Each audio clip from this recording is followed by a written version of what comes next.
Good morning students.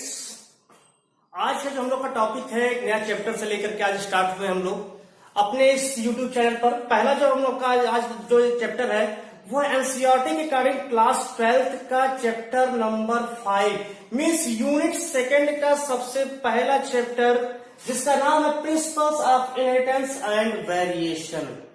अब यहाँ पर विभिन्नताएं एवं वंशागति का सिद्धांत, इस जो चैप्टर है इस चैप्टर को हम लोग पढ़ेंगे। बहुत अच्छी चैप्टर, बहुत ही ज्यादा इसमें इंटरेस्टिंग है। इस चैप्टर को अगर पढ़ा जाए तो काफी इंटरेस्ट यहाँ पर आएगा। तो स्टार्ट करते हैं principle of inheritance and variation के बारे में।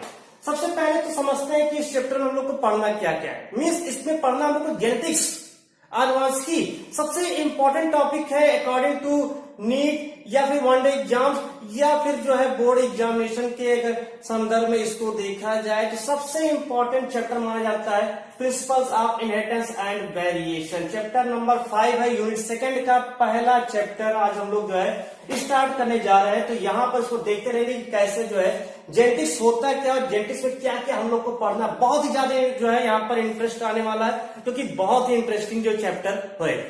सबसे पहले तो समझते हैं कि जेनेटिक्स है क्या। तो जेनेटिक्स समझने से पहले तो हम ये समझेंगे कि उसके जनक कौन थे। तो जनक को जानते हैं father of genetics. Father of genetics सबसे अधिक बार पूछा जाने वाला क्वेश्चन है ये कि फादर ऑफ जेनेटिक्स किसे माना जाता है, किसे कहा जाता है। तो वो है Gregor John Mendel. Gregor John Mendel को जो है फादर ऑफ जेनेटिक्स के नाम से जो है जानते हैं। फादर ऑफ मॉडर्न जेनेटिक्स भी कह सकते हैं, लेकिन ध्यान रहे फादर ऑफ ह्यूमन जेनेटिक्स नहीं कह सकते।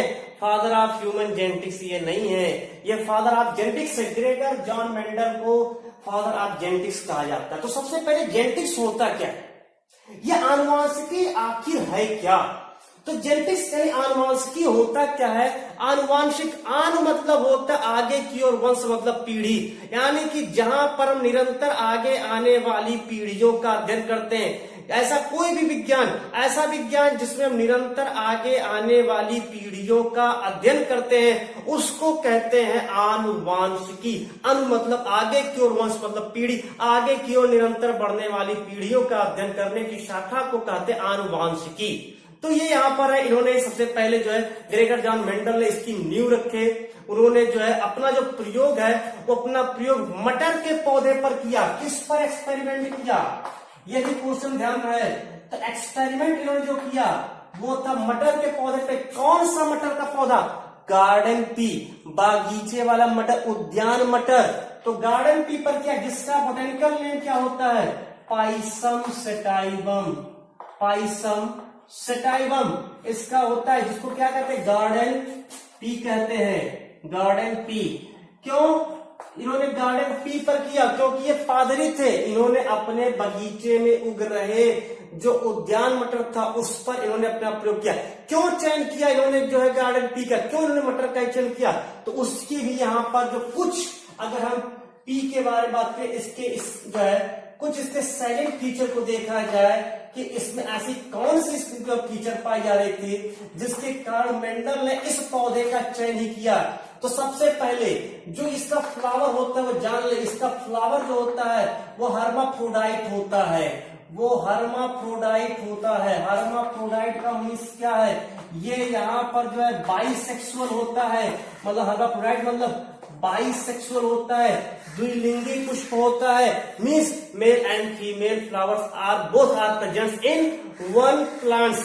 तो ये यहाँ पर जो है दोनों मेल एंड फीमेल पार्ट्स और both are present in one flower भी कह सकते हैं, यानी एक ही पुष्प में मेल एंड फीमेल दोनों यहाँ पर प्रेजेंट होते हैं। दूसरी चीज है ये एनुअल हर्ब है। एनुअल हर्ब है, क्या है, एनुअल हर्ब है। एनुअल हर्ब का मतलब क्या है, एनुअल हर्ब का मतलब एक वर्षीय शाकीय, यानी लगभग इसका जो लाइफ ड्यूरेशन है वो 3 महीने का लगभग होता है, यानी इसकी कई पीढ़ियों का अध्ययन किया जा सकता है अगर 3-3 महीने का यहाँ पर है। तो ये एनुअल हर्ब होता है। दूसरी चीज, और शाकीय, हर मतलब शाकीय जो है होता है आसानी से उसको जो है संभाल सकते हैं। काफी छोटा होता है, मतलब इसके प्लांट की बात करें तो प्लांट शॉर्ट होता है, शॉर्ट प्लांट्स होते हैं, तो इसलिए इसका भी यहाँ पर जो अध्ययन किया सकता है। और सबसे यूनिक चीज यहाँ पर इसके जो करोला होता है, द मोस्ट इंपॉर्टेंट टॉपिक आ गया। इसका जो करोला होता है उस करोला में एस्टिवेशन जो होता है वो बैक्जीलम टाइप एस्टिवेशन प्रेजेंट होता है। बैक्जीलम टाइप का एस्टिवेशन पाया जाता है।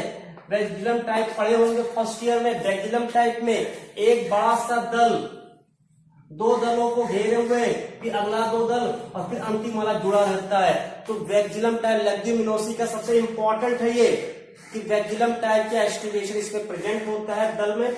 और इसके कारण क्या होता है, ये बंद ऐसे होते हैं कि इसमें क्रॉस पॉलिनेशन की संभावना नहीं होती। अगर नेचुरली बात करें, नेचुरली क्रॉस पॉलिनेशन नहीं हो सकता है। नेचुरली क्रॉस पॉलिनेशन होने की कोई भी संभावना नहीं होती है, एब्सेंट होता है, बिल्कुल भी संभव मीन्स इसमें क्या हो सकता है, केवल और केवल क्या होगा, सेल्फ पॉलिनेशन ही संभव है। क्यों? क्योंकि बैक्जीलम टाइप का एस्टिवेशन इसके करोला में प्रेजेंट होता है। तो ये यहाँ पर केवल सेल्फ पॉलिनेशन, इसीलिए इन सब गुणों को देखते हुए यहाँ पर नोट चेक किया। इसके अलावा इसमें जो है कुछ डोमिनेंट एंड रेसेसिव कैरेक्टर भी आसानी से प्रकट हो रहे थे। डोमिनेंट एंड रेसेसिव ट्रेट्स, जो रेसेसिव कैरेक्टर है, ट्रेट्स जिसको कहते हैं, ये भी यहाँ पर प्रेजेंट थे, जिसके आधार पर इसको आसानी से जो है हम लोग क्लासिफाइड कर सकते। तो ये इसके कुछ सैलेंट फीचर थे पी के, जिसके कारण इन्होंने इस पर किया। तो इन्होंने जो अपना प्रयोग है इसको इन्होंने लिखा किसमें, तो इनकी कोई बुक नहीं थी, पहले जान ले। इन्होंने एक पत्रिका छपी थी, और पत्रिका किसमें छपी थी, 1866 ईस्वी छपी थी। कब? 1866। किसमें? एनुअल, उसका नाम क्या था, annual proceeding, annual proceeding of natural history society of Brunn. तो ये पत्रिका था, इसी में जो है इनका एक पेपर जो छपा था, पेपर पब्लिश कब हुआ था, 1866 में। 1866 में पेपर इनका पब्लिश हुआ। लेकिन उस समय तक जब इनका पेपर पब्लिश हुआ तो वहां तक किसी भी वैज्ञानिकों ने इस पर बहुत ज्यादा जो है शोध नहीं किया, इस पर ध्यान नहीं दिया।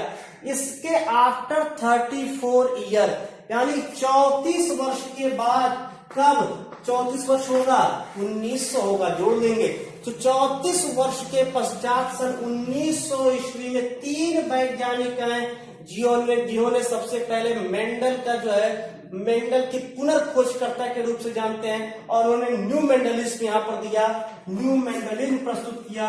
यानी मेंडल ने जो अपने सिद्धांत दिए थे उन सिद्धांतों को जो है उन्होंने लागू किया, और उन्होंने पाया कि जो मेंडल ने बताया वो 100% सही है। अपना उन्होंने प्रयोग किया। कौन कौन से 3 वैज्ञानिक थे, तो ध्यान रखना तीनों वैज्ञानिक का नाम, एक थे कार्ल कोरेंस, कार्ल कोरेंस थे। कहां के रहने वाले थे, ये जर्मनी के रहने वाले थे। कहां के रहने वाले थे, ये जर्मनी के रहने वाले थे। एक थे ह्यूगो डी ब्रीस, ह्यूगो डी ब्रीस, ये कहां के रहने वाले थे, ये हॉलैंड के रहने वाले थे। और एक और कौन थे, एक थे Eric von शर्मैक। Eric von शर्मैक Austria के रहने वाले थे। तो इस तरह से जो है 3 वैज्ञानिक, Carl Correns, Hugo de Vries and Erich von Tschermak, in 1900 में आफ्टर 34 ईयर, इनके जो पेपर पब्लिश हुआ था उसके आफ्टर 34 ईयर इन 1900 में जो है 3 scientist, Carl Correns, Hugo de Vries and Erich von Tschermak, इन्होंने क्या किया, इन्होंने मेंडल के दिए गए सिद्धांतों के अनुसार जो है मेंडल के नियम को प्रस्तुत किया। मेंडल ने नियम नहीं दिया, मेंडल ने प्रिंसिपल दिया, मेंडल ने सिद्धांत दिया, मेंडल ने 4 निष्कर्ष निकाले थे। उन्हीं 4 निष्कर्षों के आधार पर इन्होंने उनके जो है नियम वहां पर फॉलो किए। तो इस तरह से जो है जो एक हिस्ट्री थी वो हिस्ट्री सामने आई कि मेंडल का जो है, मेंडल के जो नियम है या मेंडल की जो भी विचारधारा थी वो किस प्रकार से यहाँ पर जो है आई। तो ये 3 साइंटिस्टों ने जो है, Carl Correns, Hugo de Vries और एरिक वान शर्मैक, इसको याद रखिएगा, शहर के नाम के साथ कंपटीशन में पूछा जाता है, तो ये ध्यान रहे कि इसके शहर के नाम के साथ इनको याद रखना। और सन याद रखना 1900 में न्यू मेंडल के पुनर्खोजकर्ता के रूप में ये जाने गए। तो ये था पूरा जेनेटिक्स के बारे में छोटा सा टॉपिक। अब बात करते हैं इनहेरिटेंस किसे कहते हैं। इनहेरिटेंस मतलब क्या होता है, आनुवंशिक यानी वंशागति किसे कहते हैं, वंशागति यानी कि एक पीढ़ी से दूसरी पीढ़ी में ले जाने वाले आनुवंशिक लक्षणों, क्या कह सकते हैं, एक पीढ़ी से दूसरी पीढ़ी में जाने वाले आनुवंशिक लक्षणों को वंशागति कहा जाता है। एक पीढ़ी से दूसरी पीढ़ी में आनुवंशिक लक्षणों को जाने वाले जो क्रिया होती है उसी को कहते हैं वंशागति। वंश यानी कि पीढ़ियों में गति मतलब जाने, पीढ़ियों में प्रसारित होने की जो प्रक्रिया होती है उसी को वंशागति कहा जाता है। आनुवंशिक लक्षण किसे कहते हैं, आनुवंशिक लक्षण यानी वे लक्षण यानी जिसको हम कह सकते हैं जो ये क्या नाम है, जेनेटिक ट्रेट्स। आनुवंशिक लक्षण किसे कहते हैं, आनुवंशिक लक्षण यानी कि वे लक्षण जो माता पिता अथवा पूर्वजों से उनके संतानों अथवा पीढ़ियों में लगातार प्रसारित होते रहते हैं, उन्हें हम आनुवंशिक लक्षण कहते हैं। तो ये था इसके जेनेटिक्स के स्टार्टिंग में। अब स्टार्ट करते हैं हम लोग, सबसे पहला टॉपिक जो है यहाँ पर स्टार्ट करते हैं। सबसे पहले प्रिंसिपल्स ऑफ मेंडल। जो मेंडल ने प्रिंसिपल दिया था फिर उसके यानी जिसको निष्कर्ष भी कहते हैं, उस निष्कर्ष को यहाँ पर हम लोग आगे बढ़ेंगे तब वहां पर mono hybrid toss and die hybrid toss को भी पढ़ा जाएगा। तो पहले यहाँ पर प्रिंसिपल देख लेते हैं। प्रिंसिपल को अगर थोड़ा सा ध्यान से देखेंगे तो हमें उसके नियम को भी आसानी से समझ सकते हैं। तो सबसे पहला जो टॉपिक है इसमें आते हैं प्रिंसिपल। लेकिन उससे पहले छोटा सा और एक क्वेश्चन का समाधान कर दिया जाए। एक क्वेश्चन का और समाधान करते हैं, पहले सोच रहे हैं क्या समाधान। एक क्वेश्चन आता दिमाग में कि genetics, father of genetics Gregor John Mendel. तो जेनेटिक्स शब्द का सबसे पहले प्रयोग किसने किया, जेनेटिक्स वर्ड गिवन बाय, किसने दिया, ये क्वेश्चन आ गया। तो ये मेंडल ने नहीं दिया था, इसको बेटसन ने दिया था। किसने दिया था, बेटसन ने जो इस शब्द का प्रयोग किए थे। बेटसन ने जेनेटिक शब्द का प्रयोग 1905 ईस्वी में किए थे। ध्यान है 1905 में, 1905 ईस्वी में बेटसन ने सबसे पहले जेनेटिक शब्द का प्रयोग किए थे। तो अब आते स्टार्ट करते हैं सबसे पहले प्रिंसिपल्स ऑफ मेंडल। तो अब यहां पर जो प्रिंसिपल्स देखेंगे ऑफ मेंडल, मेंडल के अगर प्रिंसिपल की बात किया जाए, इन्होंने 4 निष्कर्ष निकाले थे। अब 4 जो निष्कर्ष थे उस 4 निष्कर्ष पर प्रथम 3 निष्कर्ष पर मोनोहाइब्रिड और चौथे निष्कर्ष पर तीसरा नियम दिया गया था जिसको हम डाइहाइब्रिड कहते हैं। तो चारों प्रिंसिपल को यानी चारों निष्कर्ष को नाम कर लेते हैं, इसके बारे में समझ लेते हैं होता क्या है, फिर आगे लोग मोनोहाइब्रिड डाइहाइब्रिड पढ़ेंगे। पहला था फैक्टर ऑफ जेनेटिक्स। पहला क्या है, फैक्टर ऑफ जेनेटिक्स, आनुवंशिकी के कारक। इन्होंने क्या बताया, मेंडल ने बताया कि जो लक्षण, क्योंकि उस समय जीन शब्द का प्रयोग, ध्यान रहे जीन शब्द का प्रयोग 1909 ईस्वी में हुआ था, ठीक है, जोहानसन ने किया था। तो जीन शब्द का प्रयोग उस समय नहीं हुआ था। और तो इनकी तो बात तो है 1857 से लेकर के 1864 ईस्वी तक इन्होंने अपना पूरा प्रयोग किया था। मेंडल ने जो अपना प्रयोग किया था वो 1857 से लेकर के 1864 ईस्वी तक किए थे। और 1909 ईस्वी में जाकर के जो है जीन शब्द का प्रयोग जोहानसन के द्वारा किया गया। यानी वहां पर जीन था ही, उस समय जीन था नहीं, तो जब जीन नहीं था तो उसको नाम क्या दिया, उन्होंने नाम दिया फैक्टर। क्या नाम दिया, फैक्टर नाम दिया, कारक नाम दिया। उन्होंने कहा कि कोई ऐसा कारक प्रेजेंट होता है, एक ऐसा कारक पाया जाता है जो कारक उसके आनुवंशिक जो लक्षण जिसको कहा गया बाद में, जो कारक है जो उसके पीढ़ियों से उसके आने वाली पीढ़ियों में निरंतर प्रसारित होता रहता है, और उसीलिए उन्होंने उसको कहा फैक्टर ऑफ जेनेटिक्स। यानी सभी आनुवंशिकी के कारक, यानी कि जो लक्षण एक पीढ़ी से दूसरी पीढ़ी प्रसारित होते हैं, यानी वे आनुवंशिक लक्षण जो एक पीढ़ी से दूसरी पीढ़ी प्रसारित होते हैं, उनको ले जाने वाला कोई ना कोई कारक निश्चित रूप से पाया जाता है। उसी कारक को उन्होंने कहा कारक जो है क्या नाम, आनुवंशिकी के कारक या फैक्टर ऑफ जेनेटिक्स कहा। तो ये पहला प्रिंसिपल। दूसरा जो प्रिंसिपल था इनका, dominance and recessive, dominance and recessive, प्रभाविता और अप्रभाविता, या प्रबलता या अप्रबलता। इन्होंने कहा कि सभी जो आनुवंशिक लक्षण होते हैं उसमें से कुछ प्रबल लक्षण होते हैं, कुछ अप्रबल लक्षण होते हैं, कुछ प्रबल लक्षण होते हैं और कुछ निश्चित रूप से अप्रबल लक्षण भी पाए जाते हैं। अभी हम यहाँ नियम नहीं पढ़ रहे कि उसके बारे में लॉ ऑफ डोमिनेंस बताएंगे। अभी क्यों इतना जानना है कि कुछ उन्होंने कहा कि जो आनुवांशिक कारक है उस आनुवांशिक कारक में कुछ प्रबल कारक होते हैं और कुछ अप्रबल कारक होते हैं। तीसरा क्या है? तीसरा है सेग्रीगेशन। इन्होंने एक चीज और कहा कि जब आनुवांशिक लक्षणों का प्रसार एक पीढ़ी से दूसरी पीढ़ी में होता है तो उसमें अलगाव भी होता है, पृथक्करण होता है, अलगाव हो जाता है, तो कभी कभी आनुवांशिक जो रोग है वो समाप्त हो जाते हैं। तो इस तरह से जो है यहाँ पर सेग्रीगेशन यानी सभी जो कारक है उन कारकों में पृथक होने की क्षमता पाई जाती है। और चौथा होता है यहाँ पर जो पहला factor of genetics dominant and segregation, और उसके बाद आता है इंडिपेंडेंट असॉर्टमेंट। इंडिपेंडेंट असॉर्टमेंट, स्वतंत्र अभ्यूहन। इन्होंने एक चीज और कहा कि जब पृथक होते हैं तो ऐसा नहीं कि वो नहीं जुड़ सकते, कोई भी कारक किसी भी कारक से जुड़ने के लिए पूरी तरह से स्वतंत्र होता है, कोई भी कारक किसी कारक से जुड़ सकता है। यानी इन्होंने 4 प्रिंसिपल दिया। पहला क्या दिया? आनुवांशिकी के कारक, यानी कारक होते हैं जो कारक आनुवांशिक लक्षणों को ले जाता है। दूसरा क्या कहा? उसमें कुछ प्रबल होते कुछ अप्रबल होते। तीसरा क्या क्या? उनमें अलगाव होने की क्षमता होती। चौथा क्या कहा? कि कोई भी 2 कारक आकर के जुड़ सकते हैं। तो ये 4 प्रिंसिपल यहां पर दिया गया था। और अब स्टार्ट करते हैं मोनोहाइब्रिड क्रॉस। तो पहला टॉपिक मोनोहाइब्रिड क्रॉस। देखिए जो मेंडल का यहां पर दिया गया मोनोहाइब्रिड क्रॉस, एक गुण संकर संकर। मोनोहाइब्रिड क्रॉस जो है इनके 3 निष्कर्षों पर आधारित है। Factor of genetics, dominance and recessive and segregation. तो 3 निष्कर्षों पर आधारित है मोनोहाइब्रिड क्रॉस। इस 3 निष्कर्षों के आधार पर ही मोनोहाइब्रिड क्रॉस प्रस्तुत किया गया।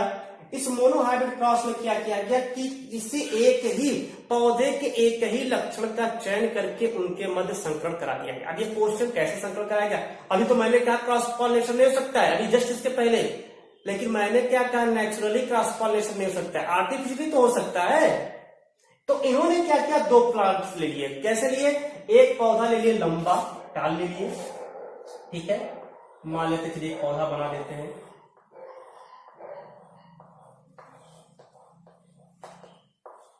एक पौधा किसका? मटर का पौधा है, ठीक है, ध्यान रहे, उसमें मतलब नहीं है कि हम क्या बना रहे हैं। एक पौधा और एक पौधा छोटा बोरा। तो एक टाल प्लांट्स ले लिया और एक ड्वार्फ प्लांट्स। सबसे पहले क्या किया? जो ड्वार्फ प्लांट्स है, इस ड्वार्फ प्लांट्स के फ्लावर को ओपन कर दिए चिमटी की सहायता से, और उसके सारे स्टेमेन को वहां से जो है रिमूव कर दिए। क्यों रिमूव कर दिए? इसमें सेल्फ पॉलिनेशन ना होने पाए। सारे जब इमेच्योर फॉर्म में उसके स्टेमेन को तोड़ करके हटा दी। अब जब स्टेमेन नहीं है, न रहे नहीं, तो कौन उसका फर्टिलाइज करेगा? पॉलिनेशन नहीं होगा तो फर्टिलाइजेशन क्या होगा? उसके बाद यानी इसमें क्या लिए? फीमेल फ्लावर का, फीमेल फ्लावर इसका यूज किए, फीमेल फ्लावर, क्योंकि मेल फ्लावर से निकाल दिए हैं।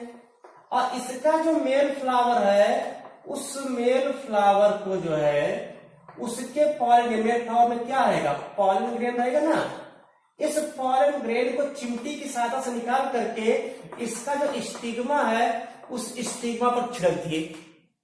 उस स्टिग्मा पर छिड़क दिए तो एक ही लक्षणों का यहाँ चयन किया गया कि एक पौधा लंबा, एक पौधा जो है छोटा है, बौना है।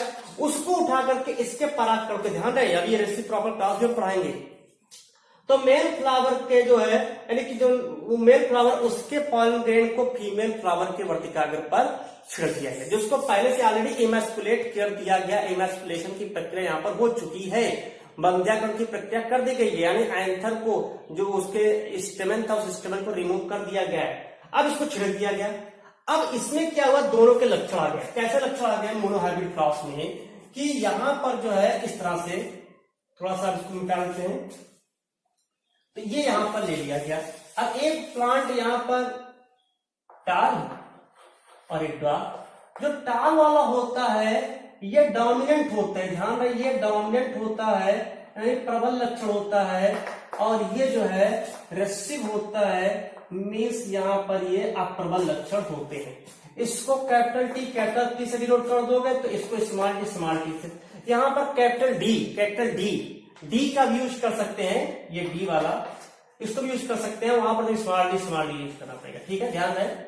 तो दोनों में से कोई यूज कर सकते हैं। अब इसके बीच जब क्रॉस कराए तो इसको मान लिया पी मतलब पेरेंटल, तो इसमें जब क्रॉस कराया गया कैपिटल टी यानी कौन सा, प्रथम पीढ़ी, तो यहाँ कैपिटल टी प्राप्त हुआ, यहां पर capital T small T, capital T small T, capital T small T. कौन सा क्रॉस कराया गया है, यहां पर टेस्ट क्रॉस कराया गया है। टेस्ट क्रॉस, क्या टेस्ट क्रॉस मतलब कि परीक्षण किया जा रहा है ना, ये थोड़ी पता है कि वहां पर कौन सी संतान हो जाएगी, ये तो परीक्षण कराया गया। तो यहाँ पर जब इन्होंने देखा कि परीक्षण कराया गया तो F1 पीढ़ी में जितने भी संतान यानी कि जितने भी पौधे प्राप्त हुए सभी लंबे तने वाले प्राप्त हुए, बौने तने वाले एक भी प्राप्त नहीं हुए। फिर उसके बाद इन्होंने इसमें जब दूसरी पीढ़ी में सेल्फ पॉलिनेशन होने दिया, अब इसको एंथर रिमूव नहीं किए, सेल्फ पॉलिनेशन होने दिया गया, तो फिर यहाँ पर अगली पीढ़ी में इन्होंने देखा क्या कि कैपिटल टी स्मॉल टी और स्मॉल टी हो गए, यानी यहां पर सेल्फ क्रॉस होने दिया गया, सेल्फ क्रॉस। और F2 पीढ़ी में उन्होंने क्या देखा कि इसमें से 3 जो है वो तो लंबे हैं और लेकिन 1% यानी कि लगभग 75% जो है उसके जो पौधे हैं वो लंबे तने वाले निकले, लेकिन 25% संतान ऐसे निकले जो बौने तने के थे। तो यहाँ पर जो रेशियो प्राप्त हुआ, फिनोटाइप जो रेशियो प्राप्त हुआ, ये फिनोटाइप रेशियो यहाँ पर 3:1 का प्राप्त हुआ F2 पीढ़ी में। दूसरी पीढ़ी में जो रेशियो प्राप्त हुआ वो 3:1 जो है यहाँ पर प्राप्त हुआ। लेकिन जब इसका जीनोटाइप देखा गया तो जीनोटाइप यहाँ पर क्या पाया जा रहा है कि एक अलग प्रकार का है, पूरी तरह से शुद्ध नस्ल वाला लंबा, 2 संकर लंबे और एक जो है शुद्ध बौने जो है प्राप्त हुआ। इस तरह से रेशियो जीनोटाइप का 1:2:1 आया। इस 3 निष्कर्ष पर यहाँ पर 2 नियम दिए गए। पहला जो नियम है फर्स्ट लॉ, ये ध्यान रखें फर्स्ट लॉ होता क्या है। जो पहला नियम दिया गया वो था लॉ ऑफ सेग्रीगेशन, ठीक है, बुक में पहले लॉ ऑफ डॉमिनेंस लिखा मिलेगा, उससे मतलब नहीं है, लॉ ऑफ सेग्रीगेशन पहला नियम है, ध्यान रहे। लॉ ऑफ सेग्रीगेशन जो है यहाँ पर जो है ये पहला नियम पृथक्करण का नियम। पृथक्करण का नियम कहता है कि सभी कारक, कोई भी कारक, जैसे यहाँ देखें प्रबल व अप्रबल कारक एक साथ प्रकट है, लेकिन अगली पीढ़ी में यह पृथक हो गया, यानी कि सभी जो युग्मक होते हैं, सभी युग्मक, कोई भी युग्मक जो प्रबल व अप्रबल कारक के साथ भले ही जुड़े हैं, चाहे प्रबल हो या अप्रबल हो या प्रबल हो, उनमें पृथक होने की क्षमता होती है। और इसीलिए इसको एक और नाम से जाना गया है, law of purity of gamete, यानी युग्मकों की शुद्धता का नियम भी कहते हैं, क्योंकि वो भले ही पृथक हो गए लेकिन वो सदैव शुद्ध बने रहते हैं। जैसे यहाँ देखिए, भले ही संकर वो लंबा है लेकिन निश्चित रूप से अपनी अगली किसी पीढ़ी में वो पृथक होकर के, अलग होकर के अपने लक्षणों की अभिव्यक्ति करेगा। मतलब कि कारक भले ही अप्रबल कारक प्रबल कारक के साथ कितना भी समय तक साथ साथ रहा हो, लेकिन फिर भी वो यथावत शुद्ध बना रहेगा और निश्चित रूप से किसी अगली पीढ़ी में जब उसका प्रबल कारक उसको मिलेगा, उसके साथ जुड़ करके अपने लक्षणों की अभिव्यक्ति करेगा। तो यहाँ पर इसको law of purity of gamete के नाम से जो है जानते हैं। इसे एक और नाम जानते हैं, law of splitting of hybrid, यानी कि संकरों की विलगन का नियम। क्यों? क्योंकि यहां पर भी देख रहे हैं कि संकर जो लंबे थे वहां से अलग हो गया, विलगित हो गया, अलग होने का नियम, इसलिए इसको जो है संकरों के विलगन का नियम भी कहते हैं। तो लॉ ऑफ सेग्रीगेशन पहला नियम। दूसरा जो लॉ दिया गया था सेकेंड लॉ, ऐसे और ध्यान देना कि जो फर्स्ट लॉ दिया गया वो तीसरे निष्कर्ष सेग्रीगेशन पर दिया गया जिसको कार्ल पोरेस ने दिया था। दूसरा जो नियम है वो दूसरे नियम पर दिया गया था जिसे कहा गया लॉ ऑफ डोमिनेंस मीन्स प्रबलता का नियम। प्रबलता का नियम क्या कहता है कि जब जहां प्रबल व अप्रबल कारक एक साथ उपस्थित होते हैं तो केवल प्रबल लक्षण वाले ही कारक अपने आप को प्रदर्शित करते हैं। इसलिए यहाँ पर F1 पीढ़ी में सभी जो है लंबे पौधे प्राप्त हुए। लंबे तने वाले पौधे प्राप्त, यानी जब जहां पर लंबे व बौने या कह सकते जब जहां पर प्रबल व प्रबल कारक एक साथ उपस्थित होते हैं तो वहां पर केवल प्रबल लक्षण ही प्रकट होता है, इसी को कहते हैं प्रबलता का नियम, जिसे कार्ल कोरेस ने पुष्टि किए थे। तो ये दो नियम जो है इस मोनोहाइब्रिड क्रॉस में दिया गया था। एक इसी में आता है रेसिप्रोकल क्रॉस, अलग से टॉपिक है। रेसिप्रोकल क्रॉस बड़ा इंपॉर्टेंट है, ध्यान रहे। रेसिप्रोकल क्रॉस, अन्योन्यता संकरण। अन्योन्यता संकरण क्या होता है? अन्योन्यता संकरण, रेसिप्रोकल क्रॉस अभी जो हमने लिया था डोमिनेंट और टाल वाले का पॉलन ग्रेन यहां पर लिए थे, बताया जस्ट अभी इसके पहले कि इसका पॉलन ग्रेन लिया गया और इसके जो है स्टिग्मा पर छोड़ा गया। अगर इसी को अपोजिट करके जब देखा गया, यानी कि ड्वार्फ प्लांट के पॉलन ग्रेन को टाल प्लांट के स्टिग्मा पर छिड़का गया, तब भी रेशियो वही प्राप्त हुआ। रेशियो वही प्राप्त हुआ, यही जैसे यही है सेम, लेकिन तब उसको नाम दिया गया अन्योन्यता क्रॉस, रेसिप्रोकल क्रॉस। यानी वही जो मेंडल का नियम क्रॉस था, उसी मेंडल के क्रॉस को पुनरावृत्ति कर दिया जाए, विपरीत दिशा में कर दिया जाए, यानी वहां पर जो ड्वार्फ प्लांट है उसके पॉलन ग्रेन को लंबे पुष्प के प्रतिकाग्र पर छिड़का जाए, तो उस दशा को कहते हैं रेसिप्रोकल क्रॉस, अन्योन्यता संकरण। तो आई होप कि मोनो हाइब्रिड क्रॉस समझ में आया होगा। नेक्स्ट टाइम पर हम लोग जो डाई हाइब्रिड क्रॉस पढ़ेंगे, तब तक के लिए धन्यवाद।